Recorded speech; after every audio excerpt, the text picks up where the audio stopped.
memperkenalkan diri dan akan memperagakan mengenai skenario PIO dari pasien gastritis. Saya Piego Sylvie Rahmadanti sebagai kasir. Saya Ramakunda Putri sebagai ibu pasien. Saya Valerie Stefania sebagai apoteker. Saya Sakra Fasabila sebagai tenaga teknis kefarmasian. Saya Maya Tiffany Anastasia sebagai pasien. Saya Rizkita Pratama sebagai perawat. Selamat menyaksikan. Maya Tiffany Anastasia, umur 17 tahun, mendatangi Rumah Sakit Harapan untuk diperiksa oleh dokter karena mengalami keluhan mual, muntah, nyeri pada ulu hati, dan perasaan perut kembung akibat sering mengonsumsi obat nyeri NSAID karena nyeri lutut yang ia rasakan. Dan keluhan ini sudah berjalan selama seminggu terakhir. Dokter mendiagnosis pasien mengalami gastritis sehingga diresepkan obat anosida tablet, omeprazol 20 mg, dan setelah selesai pemeriksaan, pasien dan keluarganya menebus resep obat tersebut. Misi Mbak, ini mau dibawa kemana dikeluarkan? Terlebih dahulu silakan ibu menyelesaikan administrasi terlebih dahulu di bagian kasir. Kemudian setelah selesai, ibu dapat menyerahkan resep obat ke instalasi farmasi. Kemudian ibu dapat menunggu pengambilan obat setelah ibu dipanggil. Makasih ya Mbak. Sama-sama. Ini yang administrasi ya Mbak? Iya.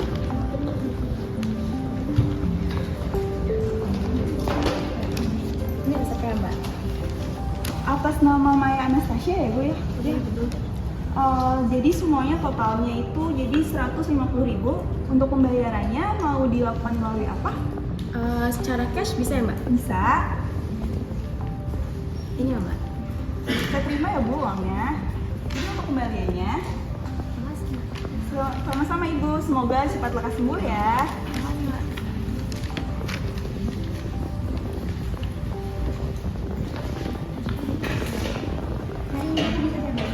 Jadi untuk resepnya ibu dari dokter. Resepnya saya berikan dulu ke apoteker. Mungkin ibu bisa menunggu di ruang tunggunya di sebelah kanan ibu. Nanti setelah itu akan saya panggil. Terima kasih Mbak.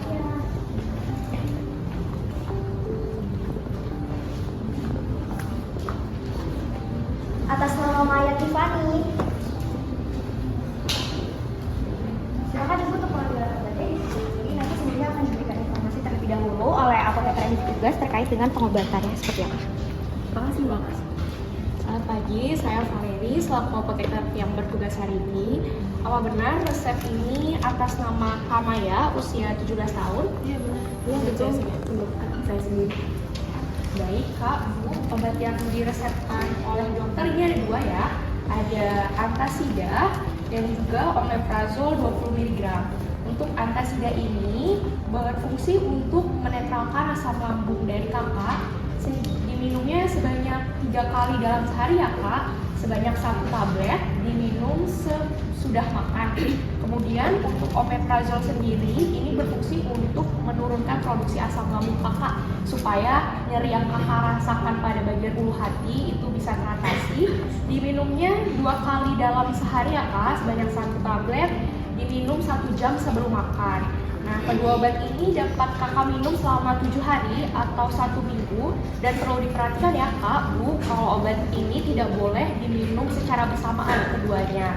Kemudian selain mengkonsumsi obat ini, diharapkan kakak juga harus menjaga pola makan. Maka tidak boleh makan makanan yang pedas dulu ya Kak, atau minum minuman yang bersoda, kopi, dan pastinya tidak boleh stres. Kemudian kedua obat ini dapat kakak atau ibu bantu simpan di tempat yang sejuk dan juga kering. Jadi sama sekali nggak boleh minum kopi sedikit pun ya Kak? Ya, tidak boleh ya Kak. Nanti kalau misalkan kakak minum kopi, jadi makin lama sakitnya, terus kakak jadi nggak bisa makan makanan yang kakak suka lagi. Terima kasih. Kayaknya nanti saya awasi juga makan sama minumannya gimana di rumah ya Mbak. Ya, disarankan kakak minum air hangat terlebih dahulu saja ya Kak, selain lebih nyaman di perut kakak. Juga rasa keluhan yang kakak rasakan, nyeri di bagian ulu hatinya, ataupun mual muntah yang kakak rasakan bisa lebih berkurang. Terima kasih Mbak. Ya, semoga kakak sembuh ya Kak. Terima kasih. Berdasarkan simulasi yang telah kami lakukan pada video pasien gastritis, terdapat beberapa saran dan juga masukan yang telah didiskusikan pada kelas farmasi rumah sakit. Berikut adalah poin-poin pembahasannya. Yang pertama, apoteker perlu mengkonfirmasi kembali identitas pasien. Yang pertama itu harus menanyakan kembali nama dan tempat tanggal lahir. Yang kedua, apoteker perlu menanyakan apakah obat yang ditebus untuk diri sendiri atau untuk orang lain. Kemudian, apoteker perlu memberikan informasi terkait dengan efek samping dan juga pemusnahan dari obat pasien, di mana untuk efek samping dari antasida itu dapat terjadi seperti gangguan pencernaan, yaitu sembelit dan diare. Sedangkan untuk omeprazol itu memiliki efek samping seperti sakit kepala, pusing dan juga diare. Karena kedua obat ini memiliki bentuk sediaan tablet, maka untuk pemusnahannya harus dihancurkan terlebih dahulu. Sedangkan untuk strip pembungkus obatnya perlu digunting dahulu sebelum dibuang. Yang keempat yaitu apoteker belum menginformasikan tentang lama penggunaan obat kepada pasien, karena obat ini seharusnya digunakan ketika pasien mengalami keluhan saja, dan obat ini bukan termasuk obat antibiotik sehingga perlu disampaikan apakah harus dihabiskan atau tidak. Poin selanjutnya adalah apoteker belum menyampaikan kepada pasien jika setelah 7 hari pemakaian obatnya, pasien perlu kembali mendatangi dokter jika gejala dan gangguan masih dirasakan oleh pasien. Poin selanjutnya, apoteker belum memberitahu cara pemakaian obat antasida. Di mana obat antasida itu harus dikunyah terlebih dahulu, lalu ditelan, baru diminum segelas air. Poin selanjutnya, apoteker belum meminta tanda tangan kepada pasien atau keluarga pasien setelah